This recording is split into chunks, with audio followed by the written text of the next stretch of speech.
He said the first one we have al-ilm, No. that's the knowledge itself. No. Then the second one we have what we call al-jahal, that's dull. Then the third one we have al-jahalul basit, that is the dullish. Then we have al-waham, confusion, that's number 4.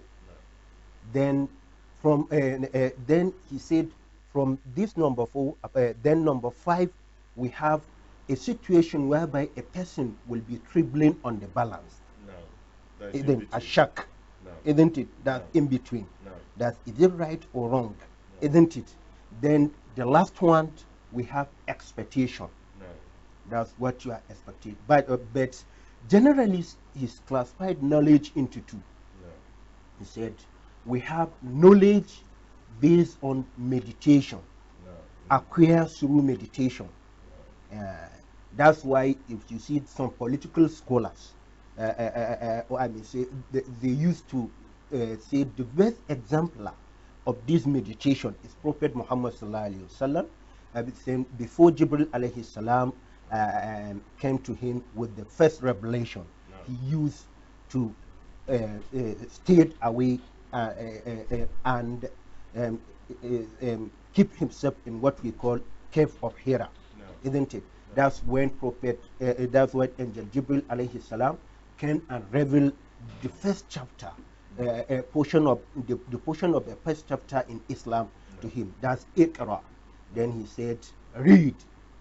Iqra bismi rabbika alladhi khalaq. Read in the name of your Lord who created. خلق الإنسان من علق, who create a man from a cloth. Then up to the 5 of this basis, you understand? From number 1 up to the 5, that's the first one. So we see the importance of knowledge. That's why after Ibn Usaymi said there is knowledge based on meditation, the knowledge based on Sharia. You understand? No.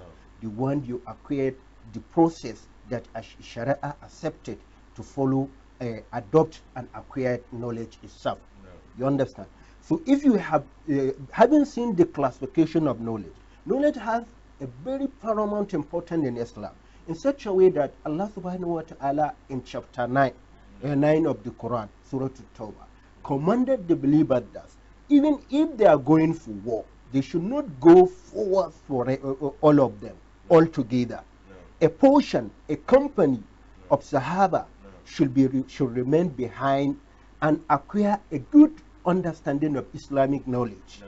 In such a way, those that went to the battlefield, if they come back, then they will give a sound of warning that Allah subhanahu wa ta'ala have revealed to them, they will teach them. Whereby Allah subhanahu wa ta'ala said, ما كان لمؤمن لينفر كافة ولولا نفر من كل فرقة منهم طائفة ليتفقهوا في الدين ولينذروا قومهم إذا رجعوا اللهم يرجعون. Isn't it? That's what Allah subhanahu wa ta'ala says. That it is not foreseen for the believer to go forth all together.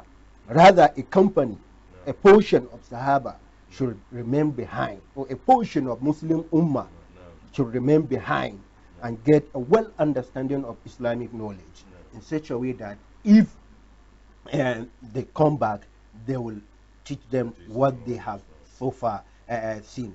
And in this, we'll see Prophet Muhammad sallallahu alaihi wasallam had emphasized, have even mentioned in a hadith reported by Imam al-Bukhari, if I'm not forgetting, whereby Allah subhanahu wa ta'ala, Imam Muslim, whereby Prophet Muhammad sallallahu alaihi wasallam said from the, this is a portion of hadith whereby Allah subhanahu wa ta'ala said it directly to his Prophet Muhammad sallallahu alaihi wasallam, what we call hadithul Qudusi or hadithul Rabbani, isn't it? Whereby Allah subhanahu wa ta'ala said to Prophet Muhammad sallallahu alaihi wasallam, "Man salaka tariqan yaltamisu fiha al-ilma, sahhala Allahu bihi tariqan ila al-jannah." He said, whosoever have put his theft in the way of acquiring knowledge, Allah subhanahu wa ta'ala will pave a way for him that will lead him to Jannah. Isn't it? that will lead him to Jannah. In the interpretation of this hadith, Imam al-Nawawi, rahimahullah, said this shows that in knowledge in Islam, it has a very paramount importance. That's why Imam Bukhari himself, Bawwaba Babin in his book, you understand, he have placed a portion whereby he said, Al-ilmu qabla al-amal. If I'm not forgetting, it's the number 10 in the Sahih al-Bukhari. He said, a portion that will disclose, attain knowledge before you act, because there is another a portion of hadith of Rabbani that Prophet Muhammad sallallahu alaihi wasallam said, ta'arifuni, Allah said, ta'arifuni qabla an ta'buduni, you should know me, isn't it, before you worship me. We are talking Now about the importance of knowledge, Islamic knowledge. Now You have the not. We are talking about the knowledge. Knowledge in general. I believe there is a Western knowledge. There is an Islamic knowledge. I believe Islam has compared all of them as a knowledge. What is the important to the youth that they should know? All knowledge is knowledge, no matter how what it is. So, scholars under the verses we have so far mentioned, the first chapter whereby Allah says, Iqra. He said you should read in the name of the Allah. Scholars said Allah have not segmented, have not differentiated, have not said that you should restrict yourself from Islamic knowledge, isn't it? Allah say Iqra, read anything come across you. That's Iqra. Read anything come across you. If you can see, Islam, most of the origin of the Western education itself is comes through Islamic knowledge. Most of the philosophers that have brought what I may say invent so many things in this Western world we are seeing are Islamic scholars like Ibn Sina. He have a book called At-Tib. You understand? This Ibn Sina is what we call is the highest authority in medicine. It's the highest authority in medicine. You understand? This book, his book, is the highest authority in medicine. We have so many scholars, like the algebra itself. This mathematical formula, it has been named from the Muslim person, isn't it? Al-Hayyan, isn't it? Those that have started calligraphy and everything in Islam, everything are all scholars, are all Islamic scholars. If you can trace back to the history of the Turkish and present day Spanish, you understand, and present day Spain, and you'll see it becomes one times all these places are what we call the Islamic Empire, isn't it? Where knowledge has been separated across the globe. Then, what is the effects to the youth? I cannot, let me say, for a Muslim not to have knowledge of his own and deen. What is the effect? So, haven't not gaining or acquiring knowledge based on your deed, isn't it? It's there is a book written by Sheikh Usman bin Fodi, Tagamadahullahu bi Rahma, Tamyiz al-Muslimin wal Kuffar, isn't it? So he's classified nation into into seven. He's classified nation, that he classified ummah into seven. Those that are not acquiring knowledge, that they do not step into a portion whereby they will acquire knowledge. He said they are the 8th class of the nation, whereby in some instances he divides them into 3, isn't it? He said those that knows the kalimatu shahada, isn't it? They pray, fast, and do all the rest of Islamic obligations, isn't it? But they did it based on the way they've seen people are practicing it. They have not gone to school. They have not went to school and appeared in front of the teachers. You understand? You see, those ones they are as long as what comes as expository, what can happen to us, they are Muslim, isn't it? But in between them and the Almighty Allah subhanahu wa ta'ala, there is a caution mark, isn't it? Then he said another classification of this is those that don't have the knowledge, they just practice the deen based the way they see people are practicing it. You understand? So they said those are classified into two. The first portion of them are the people that the dullness of them can lead to kufr, isn't it? Those people classified as kufr, as kafir, isn't it? While if their dullness will not lead to the kufr, isn't it? Those ones will stay and continue interacting with them, isn't it? If they slout, we can eat. If they so, without for a youth to stay aside and not acquire the knowledge of his deen, isn't it? He has thrown himself into calamity. You understand? Because and if we can see almost the deen himself, Allah subhanahu wa ta'ala have uplifted the deen through the contribution of so many youth, isn't it? Trace back before even the coming advent of the Prophet Muhammad sallallahu alaihi wasallam himself, going back to the rest of the prophet prophet of Allah themselves, like Prophet Abraham alayhi salam, isn't it? Prophet Noah, isn't it? Prophet Sulaiman alayhi salam, Prophet Yahya, Prophet Isa, isn't it? All these prophets are used, isn't it? And they have give a massive contribution through their useful age. And well, likewise, if you come down to the Prophet Muhammad sallallahu alaihi wasallam himself, you see how so many of his companions have give a great contribution, like the Quran that is in front of us here, isn't it? It is a youth. It is a youth that compile it. That Zayd bin Thabit. That's during after the demise of Prophet Muhammad sallallahu alaihi wasallam, during the reign of Caliph ABUBAKAR radiallahu anhu, he said then Umar radiallahu anhu advised him to compile a Quran as a result of circumstances that happened by then. You understand? Then Umar called Zayd bin Thabit. He said, and innaka shabun aqilu, isn't it? We have seen you are a youth with intelligence, isn't it? You are intelligent youth. So we want to assign a heavy tax to you, isn't it? That's compiling the Quran, isn't it? Then Zayd bin Thabit went ahead and compiled the Quran the way we are seeing it, as it is today, isn't it? As it is today, like Abdullahi bin Abbas himself, isn't it? Since during his youthful age, shown himself amongst the what is called the companion themselves. Umar radiallahu anhu once time recite Surah An-Nasr, that's chapter 110, isn't it? إِذَا جَاءَ نَصْرُ اللَّهِ وَالْفَتْحُ. In front of it, I will see it. I want you to interpret this verse, this chapter for me, isn't it? So the verse is saying إِذَا جَاءَ نَصْرُ اللَّهِ وَالْفَتْحُ, isn't it?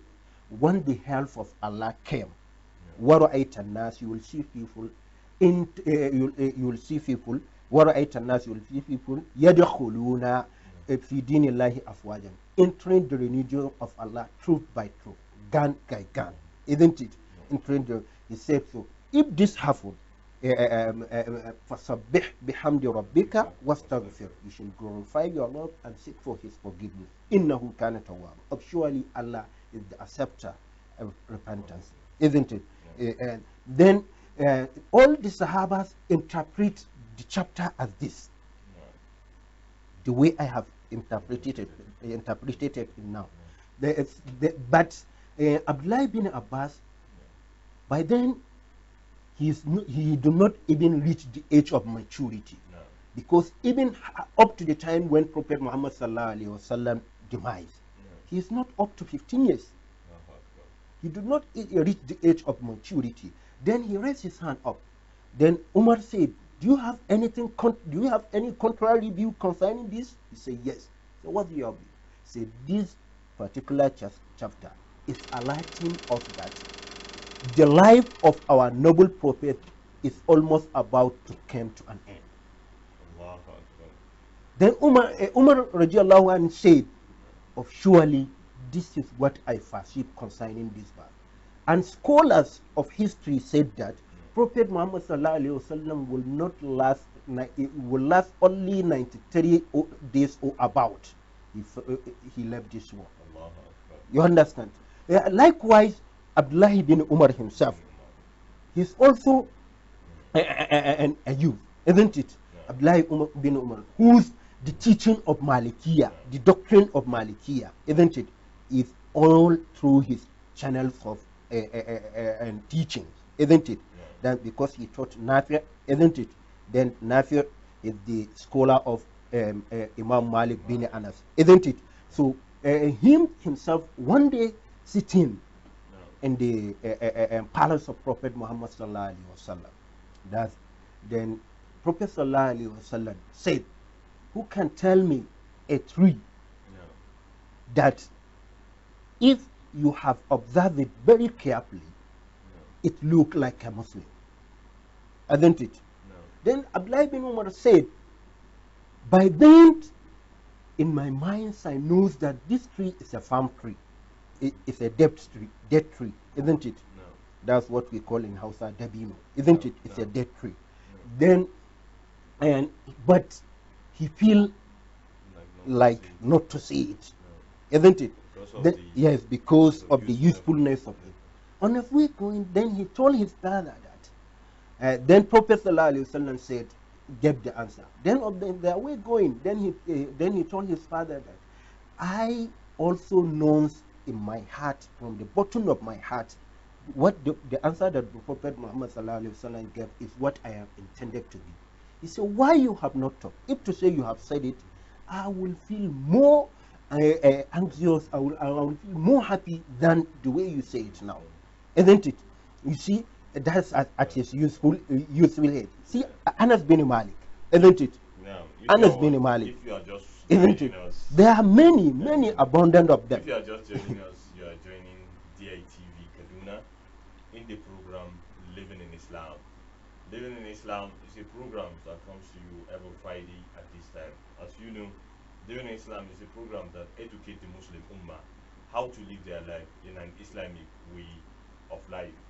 In our today's topic, we are discussing about the importance of Islamic knowledge to the youth, which Madam ABDULLAHI Abdurrahman has tell us that knowledge is obligatory to all Muslims, both male and female, and he has explained a lot of things about this importance of knowledge.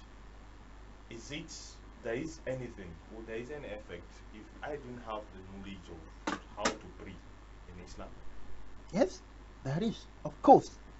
Some scholars say if you don't have knowledge how to observe your prayer, the way because Prophet Muhammad sallallahu alaihi wasallam in hadith says, "Sallu kama ra'aytumuni usalli." You should pray in accordance the way you have seen me pray, isn't it? So scholars said if you don't have the knowledge, the way to observe your prayer as the Prophet Muhammad sallallahu alaihi wasallam did, some scholars said your prayer is not welcome in the sight of Allah subhanahu wa ta'ala, isn't it? Because you have not, when that's why Allah said ta'arifuni, the hadith I have mentioned, isn't it? Ta'arifuni qabla an ta'budu, isn't it? That's why scholars said that's why Imam Buhari, where he have keep a portion of this thing where he has said that you must acquire knowledge before you have an act, then he have give a very valid reason. He said, for Allah said, فَأْلَمْ أَنَّهُ لَا إِلَهَ إِلَّهُ, isn't it? That you should know, isn't it? That's acquire knowledge that there is no worthy related of worship except Allah subhanahu wa ta'ala.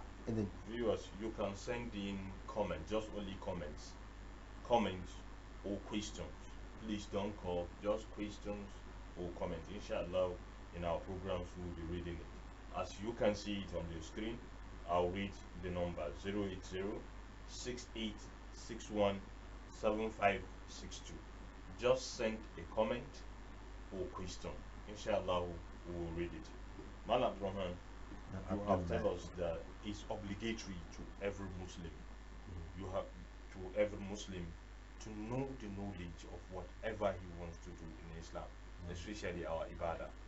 How to do salah, that is the first thing that Muslim knows. If a Muslim wake up from an environment or from a home that he doesn't know how to pray or have the knowledge, let me say, not don't know how to, mean doesn't have the knowledge, but he always go to mosque so that he can join the obligatory prayer so that he can have a gem because he cannot do it. Is there anything about it? Yes, and in the book I have mentioned earlier, written by Sheikh Usman bin Fodi, Tagamadahullahu bi Rahma, he said a person need to be in the among the three classes. Among these three classes, you should either be a student, isn't it? That's you are visiting where majalis, isn't it? Where knowledge is used to be dispersed, isn't it? Second one, you should either use to ask question. That's it, being it as you are, that's the character. Whenever you don't know, ask question about it, isn't it?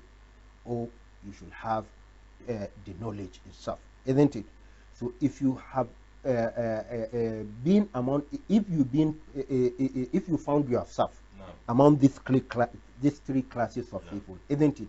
So it's what that's what Allah subhanahu wa ta'ala will accept your ibadah and will welcome on it. You see, all the problems we are therein of bringing new doctrines that is not welcome in Islam, that is not, it's all as a result of being our youth dormant, isn't it?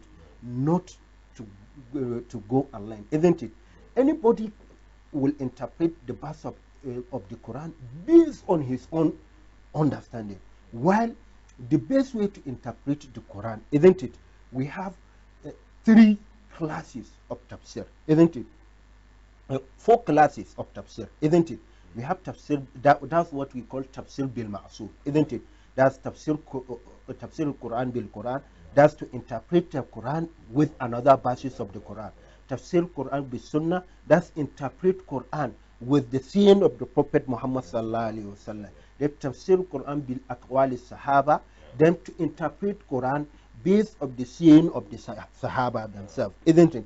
Then tafsir Quran bi aqwali Tabi'in, then to translate Quran, interpret Quran based on the saying of the Tabi'un, isn't it? Time is not on our side. I believe this topic is a very good topic to discuss about. And our viewers, Mala Abdullahi, Abdurrahman CHAKWA have explained a lot of things about this knowledge. As you know, what you put in your back of your heart is that knowledge is obligatory to every Muslim ummah. Everything you have to do, you must have the knowledge before doing it. And Malan has said it to us. There must be a knowledge before you do any work, before Allah subhanahu wa ta'ala will accept it. Because when you do anything in terms of ibadah without the knowledge of it, I don't think Allah subhanahu wa ta'ala will accept it. Because the first thing you do is to have that knowledge. So I'm calling our youth, we should stand up and go to school with knowledge. In our generation now, we have so many ways of having this knowledge. We have net, even in your phone, you can, a lot of things. One thing we should put it in heart, we should have a guide that we have a scholar, anything that goes that you didn't understand it, go to a scholar that you know this is a real scholar and he will explain further for you. Time is not in our side. Inshallah, in our next program, we will continue from where we stop. I believe this is very important topic that the youth have to understand it. On behalf of my crew, the people that make all this program comes to you as you see it. I'm Mohammed ABUBAKAR, the presenter. I will say Assalamu alaikum wa rahmatullahi wa barakatuh. Thank you. Thank you very much. Wait. Okay.